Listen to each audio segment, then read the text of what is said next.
पाठ्यक्रम में भाषा के ऑनलाइन क्लासेज में आप सभी का स्वागत है। आज हम लोग भाषा के एक महत्वपूर्ण टॉपिक पर चर्चा करेंगे। वह टॉपिक है भाषा, बोली और लिपि।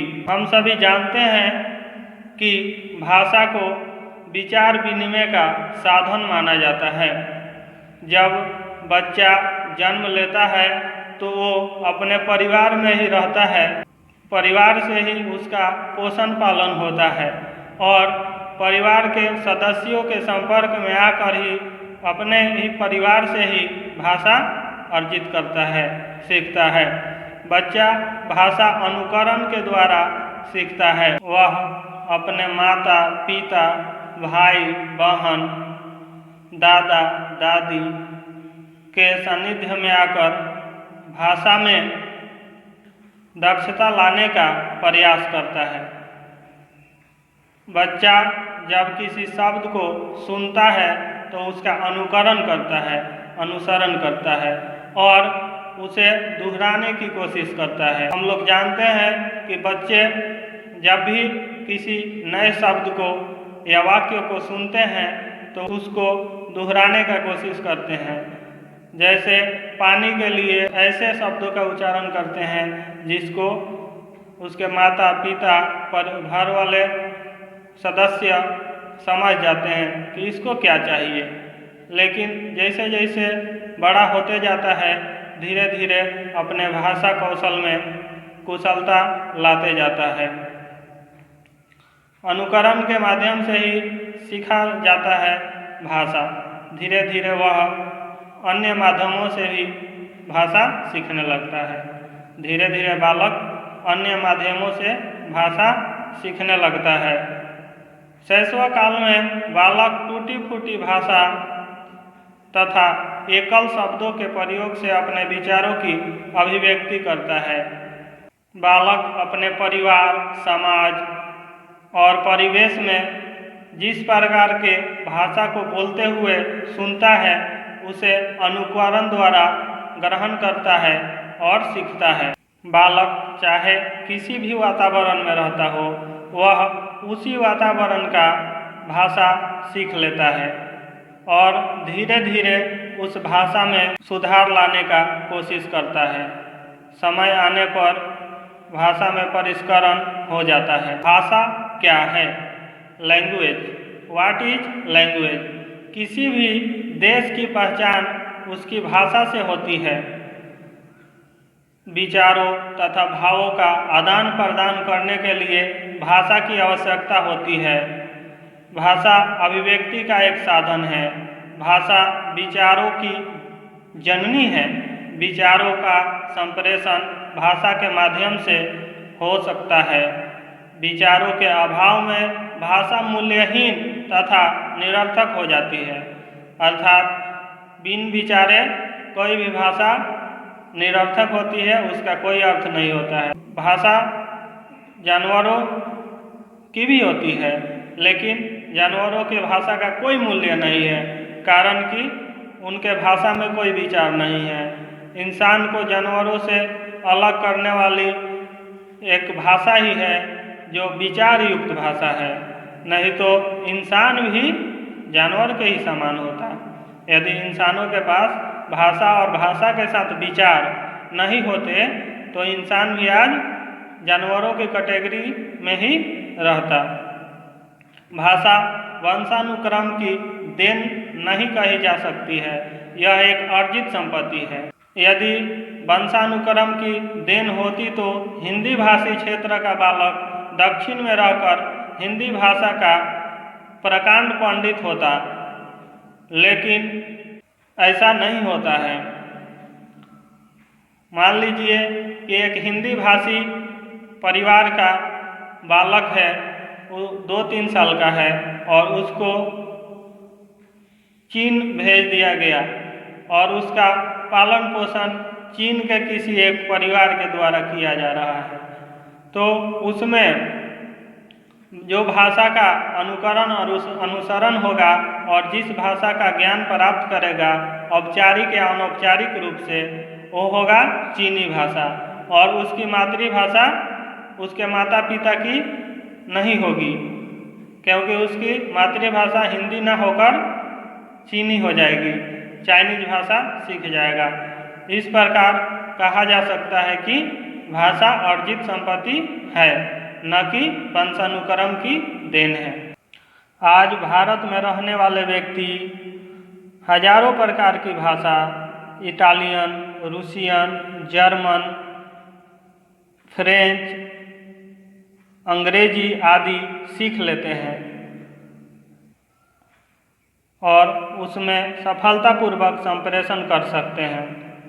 पंजाब में जाने वाले तमिल भाषी माता पिता के बच्चे पंजाबी बहुत अच्छी तरह से बोल रहे हैं, जबकि उनके माता पिता तमिल भाषी हैं। इसका कारण यह है कि बच्चे अनुकरण के द्वारा भाषा सीखते हैं, अतः भाषा एक अर्जित संपत्ति है। विदेशों में बसने वाले भारतीयों के बच्चे विदेशी भाषाओं का अनुकरण करके सीख लेते हैं। भाषा का संबंध परंपराओं से भी माना जाता है। भाषा परिवर्तनशील होती है, इसमें गतिशीलता भी पाई जाती है। यदि भाषा परिवर्तनशील नहीं होती तो आज हम लोग जिस हिंदी का प्रयोग करते हैं वो आज से 50 वर्ष पहले नहीं थी। आज से 50 वर्ष पहले जिस हिंदी का प्रयोग हम लोग करते थे वो शुद्ध हिंदी थी। आज के हिंदी में मिलावट आ गया है। आज के हिंदी में इंग्लिश समाहित हो गया है। आज के हिंदी में इंग्लिश और हिंदी दोनों का समावेश है, तो इसको हिंदी नहीं, इसको हिंग्लिश कहा जाता है। बोली। प्रत्येक प्राणी के हृदय में विभिन्न परिस्थितियों के अनुसार विभिन्न प्रकार के भावों का उदय होते रहता है। जिन भावों को दूसरों के सामने प्रकट करने की आवश्यकता होती है। एक समय था जब मनुष्य जानवरों के समान जंगलों में रहा करता था और इतना विकसित और संपन्न प्राणी नहीं था। वह जंगलों में रहता था और जंगली जानवरों को मारकर उनके चमड़े का इस्तेमाल अपने शरीर को ढकने के लिए करता था। वह जंगलों में रहता, जंगली जानवरों के साथ रहता और उन्हीं से अपना भोजन कंदमूल खाकर पेट भरता। संकेत ही उसके भाव प्रकाशन के मूल साधन थे, जिनके प्रमाण चिन्ह आज भी गुफाओं कंदराओं में मिलते हैं। परंतु धीरे धीरे वह आगे बढ़ा, सभ्यता की ओर चला। उसने अपनी भाव प्रकाशन प्रणाली में उन्नति की और जीव कंठ आदि का सहारा लेकर नई ध्वनियों को जन्म दिया। ये ध्वनियाँ ही भाषा के नाम से पुकारी जाने लगी। प्रत्येक भाषा का विकास बोलियों से ही होता है। जब इसका व्याकरण का यानी बोली के व्याकरण का मानकीकरण हो जाता है और वो एक समृद्ध भाषा के रूप में उभर कर आती है। जैसे कोई क्षेत्रीय बोली है लेकिन उसका क्षेत्र विशाल होता चला जाए, धीरे धीरे उसका प्रयोग सरकारी काम काजों में और बहुत लोगों द्वारा बोली तथा समझी जाने लगे, उसमें विभिन्न साहित्य की रचना होने लगे, तो वह बोली भाषा का रूप ले लेती है। लिपि, स्क्रिप्ट।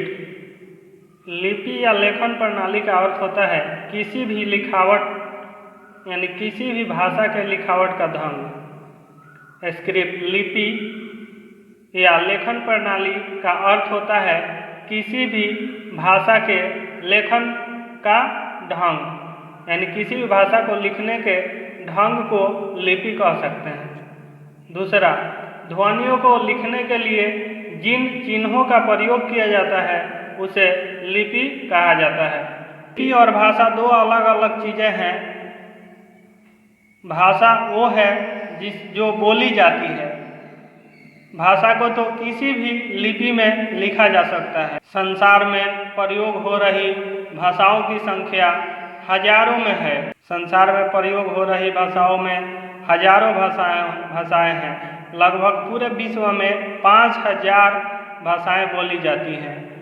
फिर भी इन भाषाओं को लिखने के लिए लिपियों की संख्या लगभग 2 दर्जन है।